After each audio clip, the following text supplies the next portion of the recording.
ನಮಸ್ತೆ ಫ್ರೆಂಡ್ಸ್, ನಾನಿವತ್ತು ಮೊಟ್ಟೆ ಇಲ್ಲದೆ ಓವನ್ ಇಲ್ಲದೆ ತುಂಬಾ ಸಾಫ್ಟ್ ಆಗಿರುವಂತಹ ಕೇಕ್ ರೆಸಿಪಿನ ಮನೆಯಲ್ಲೇ ಈಸಿಯಾಗಿ ಹೇಗೆ ಮಾಡ್ಕೊಳ್ಳೋದಂತ ನೋಡ್ಕೊಂಬರೋಣ ಬನ್ನಿ.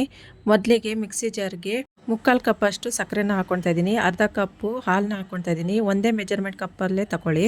ಅರ್ಧ ಕಪ್ ಅಷ್ಟು ಮೊಸರು ಹಾಕ್ಕೊಳ್ತಾ ಇದ್ದೀನಿ. ಅರ್ಧ ಕಪ್ ಅಷ್ಟು ಸನ್ಫ್ಲವರ್ ಆಯಿಲ್ನ ಹಾಕ್ಕೊಳ್ತಾ ಇದ್ದೀನಿ. ರಿಫೈನ್ಡ್ ಆಯಿಲು ಯಾವುದಾದ್ರೂ ಬಳಸ್ಬೋದು. ಈಗ ಅದೇ ಕಪ್ ಮೆಜರ್ಮೆಂಟಲ್ಲಿ 2 ಕಪ್ ಅಷ್ಟು ಮೈದಾ ಹಿಟ್ಟನ್ನ ಜರಡಿ ಇಟ್ಕೊಂಡು ಹಾಕ್ಕೊಳ್ತಾ ಇದ್ದೀನಿ. ಇದಿಷ್ಟನ್ನು ಗ್ರೈಂಡ್ ಮಾಡ್ಕೊಳ್ಬೇಕು. ಸ್ಪೂನಲ್ಲಿ ಬೇಕಿದ್ರೂ ಕಲಿಸ್ಕೊಬೋದು. ನಾನು ಮಿಕ್ಸಿ ಜಾರ್ಗೆ ಹಾಕ್ಕೊಂಡು ರುಬ್ಕೊಳ್ತಾ ಇದ್ದೀನಿ.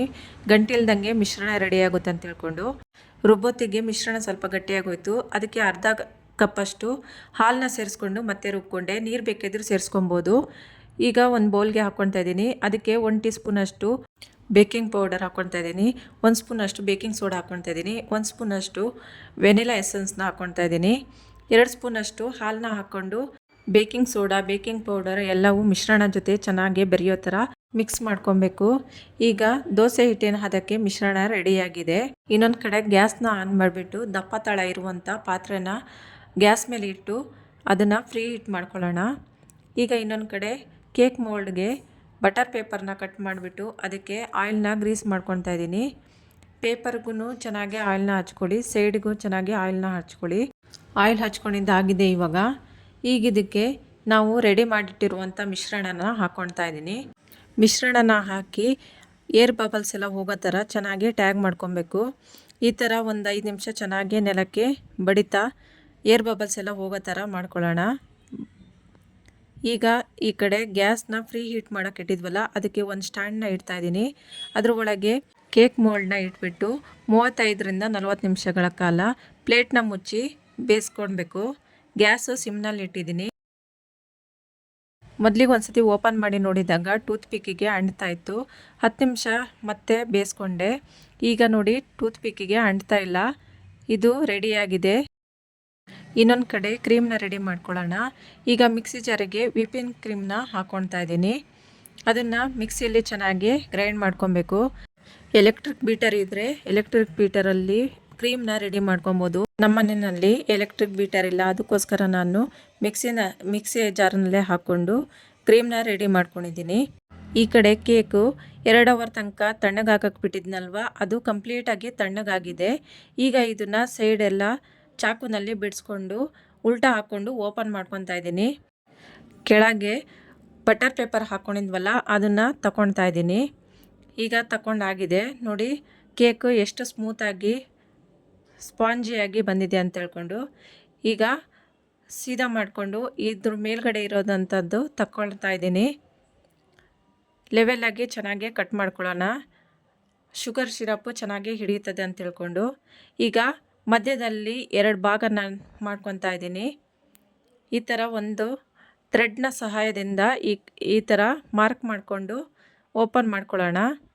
ಈಗ ನೋಡಿ 2 ಭಾಗ ಮಾಡ್ಕೊಂಡಿದ್ದೀನಿ. 2 ಭಾಗ ಆಗಿದೆ. ಇವಾಗ ಕೇಕ್ ನೋಡಿ ಎಷ್ಟು ಸ್ಪಾಂಜಿಯಾಗಿ ಸ್ಮೂತಾಗಿ ಬಂದಿದೆ ಅಂತ ಹೇಳ್ಕೊಂಡು ಈಗ ಇದ್ರ ಮೇಲ್ಗಡೆ ಹಾಕ್ಕೊಳ್ಳೋಕ್ಕೆ ಶುಗರ್ ಸಿರಪ್ನ ರೆಡಿ ಮಾಡ್ಕೊಂಡು ಇಟ್ಕೊಂಡಿದ್ದೀನಿ. ಇದನ್ನು ಇದ್ರ ಮೇಲ್ಗಡೆ ಹಾಕ್ಕೊಳ್ತಾ ಇದ್ದೀನಿ. ಈ ಥರ ಶುಗರ್ ಸಿರಪ್ ಹಾಕ್ಕೊಳ್ಳೋದ್ರಿಂದ ಕೇಕು ತಿನ್ನೋದಕ್ಕೆ ತುಂಬಾ ಸಾಫ್ಟಾಗಿ ಬರುತ್ತೆ. ಈಗ ಇದ್ರ ಮೇಲ್ಗಡೆ ರೆಡಿ ಮಾಡಿರುವಂತಹ ವಿಪಿಂಗ್ ಕ್ರೀಮ್ನ ಹಾಕ್ಕೊಳ್ತಾ ಇದ್ದೀನಿ. ನಿಮ್ಗೆ ಎಷ್ಟು ಬೇಕೋ ಅಷ್ಟು ನೋಡಿಕೊಂಡು ಹರಡ್ಕೊಳ್ಳಿ. ಈಗ ಮತ್ತೊಂದು ಭಾಗನ ಕಟ್ ಮಾಡಿ ಇಟ್ಕೊಂಡಿದ್ವಲ್ಲ, ಅದನ್ನು ಅದ್ರ ಮೇಲ್ಗಡೆ ಇಟ್ಕೊಳ್ತಾ ಇದ್ದೀನಿ. ಅದಕ್ಕೂ ಶುಗರ್ ಸಿರಪ್ನ ಹರಡ್ಕೊಳ್ತಾ ಇದ್ದೀನಿ. ಈಗ ವಿಪಿಂಗ್ ಕ್ರೀಮ್ನ ಅದ್ರ ಮೇಲ್ಗಡೆ ಚೆನ್ನಾಗಿ ಹರಡ್ಕೊಳ್ಳೋಣ. ಹೀಗೆ ಎಲ್ಲ ಕಡೆನೂ ಚೆನ್ನಾಗಿ ಸ್ಪ್ರೆಡ್ ಆಗೋ ಥರ ಸೈಡಲ್ಲೂ ಚೆನ್ನಾಗಿ ಕ್ರೀಮ್ನ ಹಚ್ಕೊಳ್ಳೋಣ. ಈಗ ಹಚ್ಕೊಂಡು ರೆಡಿಯಾಗಿದೆ. ಈಗ ಇನ್ನೊಂದು ಕಡೆ ಸ್ವಲ್ಪ ಕ್ರೀಮ್ನ ಒಂದು ಬೌಲಲ್ಲಿ ಹಾಕ್ಕೊಳ್ತಾ ಇದ್ದೀನಿ. ಅದಕ್ಕೆ ಯೆಲ್ಲೋ ಕಲರ್ನ ಮಿಕ್ಸ್ ಮಾಡ್ಕೊಳ್ತಾ ಇದ್ದೀನಿ. ಇನ್ನೊಂದು ಕಡೆ ಇನ್ನೊಂದು ಬೌಲಲ್ಲಿ ಇನ್ನೊಂದು ಸ್ವಲ್ಪ ಕ್ರೀಮ್ ಹಾಕ್ಕೊಂಡು ಗ್ರೀನ್ ಕಲರ್ನ ಹಾಕ್ಕೊಂಡು ಅದನ್ನು ಮಿಕ್ಸ್ ಮಾಡಿಕೊಂಡು ಎತ್ತಿಟ್ಕೊಳ್ತಾ ಇದ್ದೀನಿ. ಇನ್ನೊಂದು ಕಡೆ ಹಾಲು ಕವರು ಅಥವಾ ಮೊಸರು ಕವರ್ ಇದ್ದರೆ ಅದ್ರ ಒಳಗಡೆ ರೆಡಿ ಮಾಡ್ಕೊಂಡಿರೋಂಥ ಕ್ರೀಮ್ನ ಹಾಕ್ಕೊಂಡು ಕೋನ್ ಥರ ರೆಡಿ ಮಾಡ್ಕೊಬೇಕು. ಮೇಲ್ಗಡೆ ಡಿಸೈನಿಗೋಸ್ಕರ ಇದನ್ನು ರೆಡಿ ಮಾಡ್ಕೊಳ್ತಾ ಇರೋದು. ಮೇಲ್ಗಡೆ ಲಬ್ಬರ್ನ ಹಾಕ್ಕೊಳ್ತಾ ಇದ್ದೀನಿ. ಇನ್ನೊಂದು ಕಡೆ ಇನ್ನೊಂದು ಕವರ್ನಲ್ಲಿ ಇನ್ನೊಂದು ಕಲರ್ನ ಹಾಕ್ಕೊಳ್ತಾ ಇದ್ದೀನಿ. ಇದನ್ನು ಹಾಕ್ಕೊಂಡು ಕೋನ್ ಥರ ರೆಡಿ ಮಾಡಿಕೊಂಡು ಲಬ್ಬರ್ ಹಾಕ್ಕೊಳ್ಳೋಣ. ನಮ್ಮನಲ್ಲಿ ಕೇಕಿಗೆ ಬಳಸುವಂತಹ ಯಾವುದೇ ಐಟಮ್ಸ್ ಇಲ್ದಿರೋ ಕಾರಣ ಇದನ್ನು ರೆಡಿ ಮಾಡ್ಕೊತಾ ಇದ್ದೀನಿ. ಈಗ ಕೇಕ್ನ ರೆಡಿ ಮಾಡ್ಕೊಂಡು ಇಟ್ಟಿದ್ವಲ್ಲ, ಅದ್ರ ಮೇಲ್ಗಡೆ ಕೋನ್ನ ರೆಡಿ ಮಾಡಿದ್ವಲ್ಲ, ಅದನ್ನು ತುದಿನ ಒಂದು ಸ್ವಲ್ಪ ಕಟ್ ಮಾಡಿಕೊಂಡು ಮೇಲ್ಗಡೆ ನಿಮಗೆ ಯಾವ ಥರ ಬೇಕೋ ಆ ಥರ ಡಿಸೈನ್ನ ಮಾಡ್ಕೊಳ್ಳಿ. ಮೇಲ್ಗಡೆ ಹೆಸರನ್ನ ಏನಾದರೂ ಬರ್ಕೊಬೋದು. ಬರ್ತಡೇ ಆದರೆ ಹ್ಯಾಪಿ ಬರ್ತಡೇ ಅಂತ ಬರ್ಕೊಳ್ಳಿ. ನಾನು ಇದನ್ನು ನ್ಯೂ ಇಯರಿಗೋಸ್ಕರ ಮಾಡೋದ್ರಿಂದ ಹ್ಯಾಪಿ ನ್ಯೂ ಇಯರ್ ಅಂತ ಬರ್ಕೊಂಡಿದ್ದೀನಿ. ಮೇಲ್ಗಡೆ ಚೆರಿ ಮತ್ತು ಶುಗರ್ ಬಾಲ್ಸಿಂದ ಡೆಕೋರೇಷನ್ನ ಮಾಡ್ಕೊಂಡಿದ್ದೀನಿ. ಈಗ ಕೇಕು ರೆಡಿಯಾಗಿದೆ.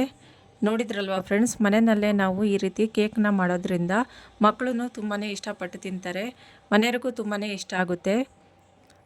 ಇಷ್ಟ ಆದರೆ ನೀವು ನಿಮ್ಮ ಮನೇಲಿ ಒಂದ್ಸತಿ ಟ್ರೈ ಮಾಡಿ ನೋಡಿ. Thank you for watching.